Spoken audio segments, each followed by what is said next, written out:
Hi hello எல்லோரும் எப்படி இருக்கீங்க? சாட்டர்டே மத்தியானம் vlog தாங்க இது. லஞ்சுக்கு நான் உளுந்தப்பருப்பு சாதமும் எள்ளு துவையலும் தாங்க ரெடி பண்ணியிருக்கேன். இது நல்லெண்ணெய் விட்டு சாப்பிட்டிங்கன்னா அவ்வளோ டேஸ்ட்டாக இருக்கும். எங்கள் ஊர் பக்கம் இது ரொம்ப ஃபேமஸ். சடங்கான பெண் குழந்தைங்களுக்கு இது கண்டிப்பாக கொடுப்பாங்க. பெண்களுக்குமே பார்த்தீங்கன்னா இடுப்பெலும்புக்கு ரொம்ப நல்லதுன்னு சொல்லுவாங்கங்க.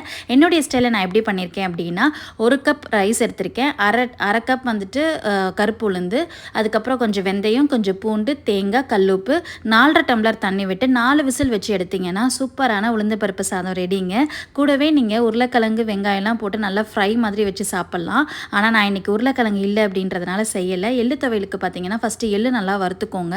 அதுக்கப்புறம் 1 ஸ்பூன் நல்லெண்ணெய் விட்டு 2 காஞ்ச மிளகா, புளி, தேங்காய் இதையும் நல்லா நீங்கள் வறுத்துட்டு அதுக்கப்புறம் அரைக்கும்போது கொஞ்சம் கல்லுப்பு சேர்த்து அரைச்சிக்கோங்க. நிறைய தண்ணி ஊற்றாதீங்க, கொஞ்சமாக தண்ணி ஊற்றி துவையல் பதத்துக்கு அரைச்சி எடுத்துட்டிங்கன்னா செம்ம ஹெல்த்தியான லஞ்ச் ரெடிங்க. ட்ரை பண்ணிவிட்டு எனக்கு எப்படி இருக்குன்னு சொல்லுங்கள். சாப்பிட்டு முடிச்சுட்டு வீக்கெண்ட் வேறு என்ன வேலை, கோட்டு படம் பார்க்க தான் ரெடி ஆயாச்சு.